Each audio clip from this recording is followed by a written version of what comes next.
warahmatullahi wabarakatuh. Hello students, how are you today?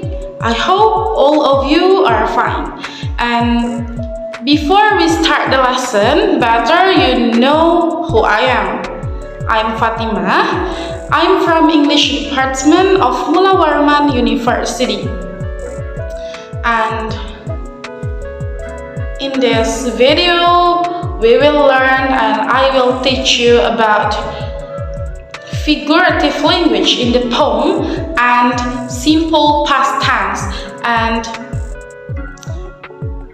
the objectives of our lessons today is, the first is students will be able to identify the figurative language in the poem. And the second is students will be able to create a figurative language. And the third is students will be able to identify the simple past tense. Okay, now let's move to the lessons section. Have you ever heard or even you have learned about figurative language? So if you never hear or never learned about figurative language, you must pay attention to this lesson. So, what is figurative language? Figurative language, also called a figure of speech, is a word or phrase that departs from literal language to express comparison, exaggeration, add emphasis or clarity, or make the writing more interesting with the addition of color or freshness. Jadi, di dalam bahasa Indonesia, figurative language itu lebih dikenal dengan bahasa kiasan atau majas, yaitu merupakan kata atau frasa yang digunakan untuk menyatakan perbandingan antara dua hal atau melebih-lebihkan sesuatu atau menambah penekanan dan kejelasan atau untuk membuat karya tulis lebih menarik dan lebih berwarna. And usually we can find the figurative language in literary works like poem, short story, drama, and song. So, what is the types of figurative language? There are 4 types of figurative language. The first is simile, the second is metaphor, the third is hyperbole, and the fourth is personification. The first type is simile. Simile is used to present a comparison to things by including the word as and like. Jadi, simile ini adalah tipe figurative language yang digunakan untuk membandingkan dua hal dengan menggunakan kata bantu as dan like. For the example, the cat sat in the chair like a king overlooking his kingdom. Kucing itu duduk di kursi seperti seorang raja yang menghadap kerajaannya. Dan di situ ada kata seperti. Kucing itu duduk di kursi seperti seorang raja yang menghadap kerajaannya. The boy was as brave as a lion in the jungle. Anak itu pemberani seperti singa di hutan. Ada kata sepertinya. Jadi itu kayak membandingkan dua hal. Kayak bukan membandingkan tapi menyamakan dua hal. Si anak laki-laki itu pemberani seperti singa di hutan. The new teacher is as tall as a giraffe. Guru baru itu badannya tinggi seperti jerapah. Jadi tinggi badan guru ini disamakan dengan tingginya jerapah. The second type is metaphor. Metaphor is a statement that compares two things that are not alike. Metaphors do not use the words like or as, usually cannot be translated literally. Jadi, metafor adalah pernyataan yang membandingkan dua hal yang tidak sama. Metafora tidak menggunakan kata bantu seperti simil tadi, yaitu as dan like. Metafora tidak menggunakan itu, dan biasanya metafora ini tidak bisa diterjemahkan secara harfiah. For example, my classmate is going through a roller coaster of emotions. Teman sekelas saya sedang mengalami roller coaster emosi. Dan ini kita tidak paham maksudnya gimana, dan memang ciri-ciri dari metafora ini harus dipahami dulu konteks kalimatnya apa. Dan yang kedua, young people are the nation's flower. Pemuda adalah bunga bangsa. Dan yang terakhir, you are my sunshine. Kamu adalah matahariku. Third types is personification. Personification gives the human qualities or characteristics to an animal, an object, or an idea, and etc. Jadi personification atau personifikasi ini adalah memberikan sifat atau karakteristik dari manusia untuk hewan, benda mati, tumbuhan, atau objek lainnya. For example, the flower dropped sadly towards the soil. Bunga itu terkulai sedih ke tanah. Kan yang biasanya sedih ini adalah merupakan sifat atau karakteristik dari manusia, tetapi sifat ini tadi dimasukkan ke flower, ditujukan ke flower. The flower drops sadly towards the soil. Bunga itu terkulai sedih ke tanah. Nah, sedih itu tadi kan biasanya merupakan sifat dari manusia. Contoh yang kedua, April is the cruelest month of the year. April adalah bulan paling kejam sepanjang tahun. Nah, kejam ini juga biasanya merupakan sifat atau karakteristik dari manusia, tetapi dimasukkan kepada si bulan April. Fourth types is hyperbole. Hyperbole is used to exaggerated statement to express strong feelings. Jadi hiperbola ini digunakan untuk pernyataan yang melebih-lebihkan untuk mengungkapkan perasaan yang kuat. Artinya melebih-lebihkan sesuatu yang diomongkan. For example, I have told you 100 times to wash the dishes. Saya telah memberitahu Anda 100 kali untuk mencuci piring. Yang digaris bawah itu adalah 100 times, 100 kali. Seperti melebih-lebihkan, karena gak mungkin kan kita memberi tahu kepada seseorang itu 100 kali kayak kamu harus cuci piring, kamu harus cuci piring, kamu harus cuci piring ini, kamu harus cuci piring, kan gak mungkin. Jadi itu hanya kayak penekanan jikalau si saya ini sudah berapa kali ngasih tahu untuk si dia mencuci piring, tetapi dia tidak mendengarkan, seperti itu. The second example is when she was in Japan, she spent ton of money. Ketika dia berada di Jepang, dia menghabiskan banyak uang. Nah, spend ton of money, ton yang digaris bawah itu adalah ton. Adakah uang yang beratnya 1 ton? Gak kebayangkan gimana banyaknya habisnya uang di Jepang. Banyaknya dia menghabiskan uang. Makanya itu dilebih-lebihkan menjadi ton of money. Itu seperti tidak masuk akal. Spend ton of money. And the third example, I've got 1,000,000 things to do today. Aku punya 1.000.000 hal yang harus dilakukan hari ini. Kan gak masuk akal tuh, 1,000,000 things to do today. Apa sanggup kita mengerjakan suatu pekerjaan yang jumlahnya 1.000.000?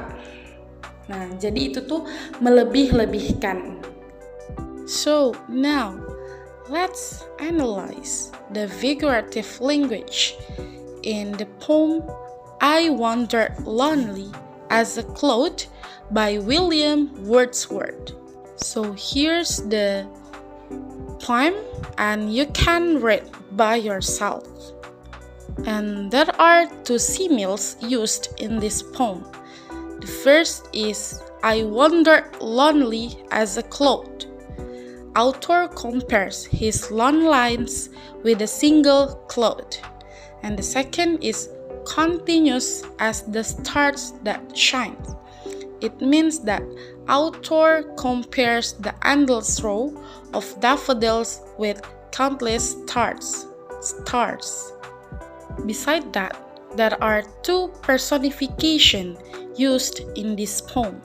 The first is tossing their heads and springly dance.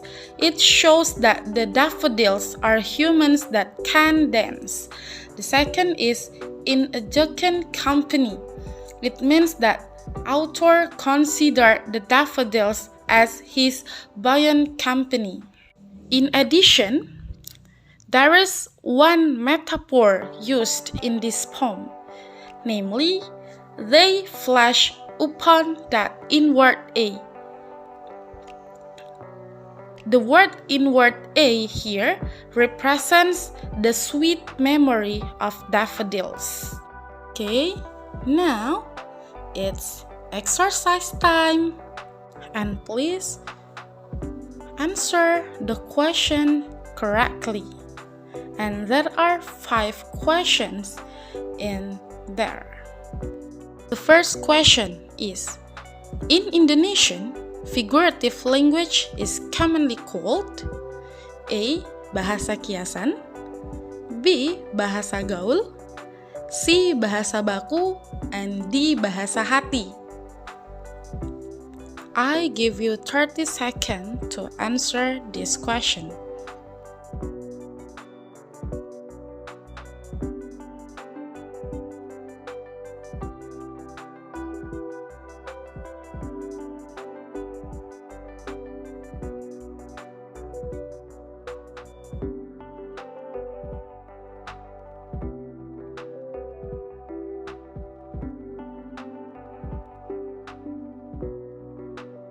The correct answer is bahasa kiasan.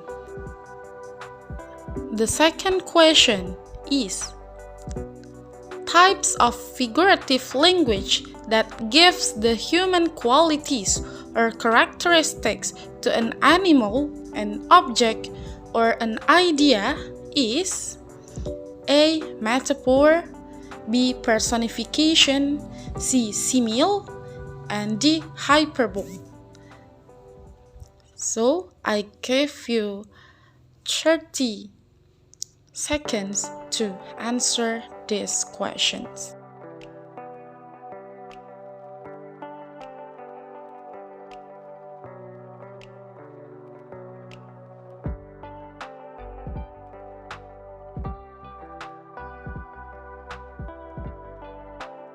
The correct answer is B.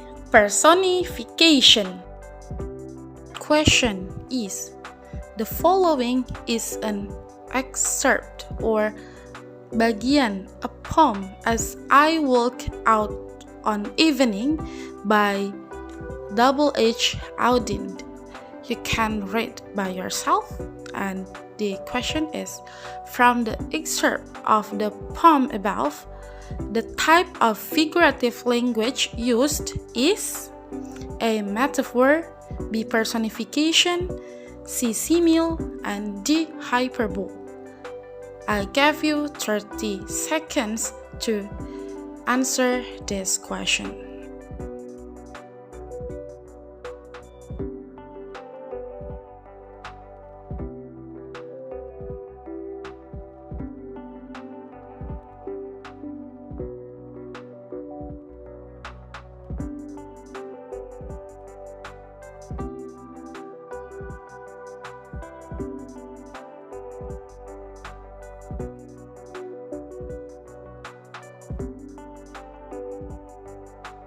correct answer is hyperbole. Fourth question is, the following is an excerpt of a poem Why I Love My Sister by Shiv Sharma. You can read by yourself, and the question is, from the excerpt of the poem above, which part shows figurative language?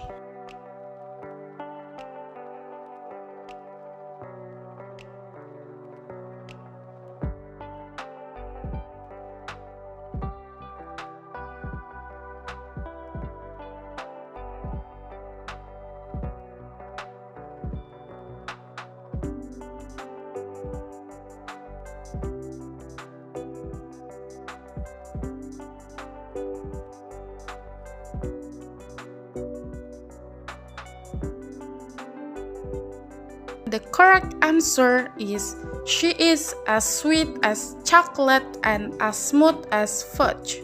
The last question is, please create a sentence that contains personifications. Can you can type what is the structure on the first line box in the poem I Wandered Lonely as a Cloud? That's right. The structure is simple past tense. What is simple past tense? Simple past tense is used to talk about an activity or situation that began and ended at a particular time in the past. There are two types of simple past.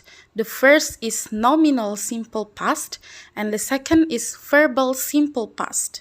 And the time signal of simple past are just now, yesterday, this morning, in your example in 2010, in 2019, and etc. Next is ago. Example 2 hours ago, 3 days ago, and etc. And the next is last. For example, last night, last Monday, last week, and etc.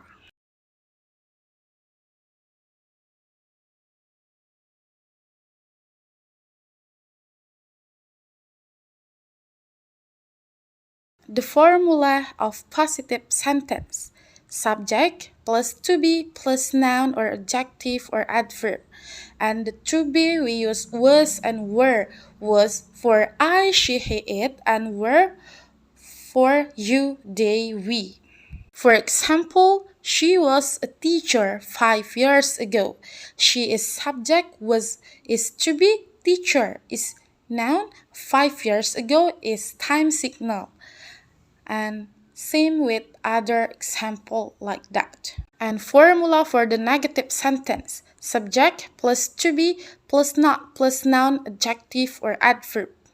And same with positive sentence, we also use to be, was, and were, but we add not after to be, like was not and were not. Example, I was not sick yesterday. I is subject, was is to be, not is not, sick is adjective, yesterday is time signal. Same with other examples. And the next is formula of interrogative sentence. For yes no question is to be plus subject plus noun, adjective, or adverb. Was plus subject plus noun, adjective, or adverb. And for double H question is double H question plus to be plus subject plus noun or adjective or adverb. We also use same to be, was, and were. For example, for the yes no question, was Bella tired last night? Was is to be, Bella is subject, tired is adjective, and last night is time signal. Was Bella tired last night? And the answer is yes, Bella was tired last night. or no, Bella was not tired last night. And for the WH question, where? Where were you yesterday? Where is a double H question? Where is to be? You is subject. Yesterday is time signal. And the answer is, where were you yesterday? I was in campus, or I was in market, and etc. Second type is verbal simple past. Verbal is a simple past tense that indicates an activity, so automatically it contains a verb in the structure, and the verb used is the second form of verb to. Jadi verbal ini adalah simple past tense yang menjelaskan suatu kegiatan di masa lalu dan kita menggunakan verb to di sini. Form of positive sentence for verbal simple past is subject plus verb to plus complement. Example: Windy slept for 8 hours last night. Windy is subject, slept is verb to from sleep for 8 hours last night. And I called my best friend last night. I is subject, call is verb to from call.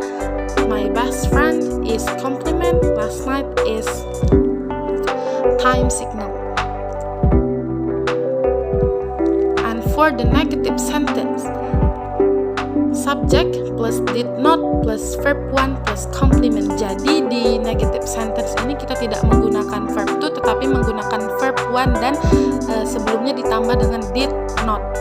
Contoh, for example, I didn't clean my room this morning. I did not clean my room this morning. I subject did plus not plus clean verb one my room complement this morning time signal. And for the interrogative sentence, for yes no question, did plus subject plus verb one plus complement. And for WH question is WH question plus did plus subject plus verb one plus complement. And the example is, did you play football last week? Did plus you subject plus play. Play is verb one. Jadi di negative sama di interrogative we use verb one. Play football last week. What did you eat this morning? And for the WH question, where did you study last night? What did you eat this morning? Oke. Itu saja tadi penjelasan mengenai figurative language and simple past tense. Dan semoga apa yang saya paparkan tadi dapat memberikan pemahaman yang bermanfaat bagi kalian. Dan saya memohon maaf yang sebesar-besarnya apabila terdapat kekurangan di dalam video yang saya buat ini. Terima kasih, bye-bye.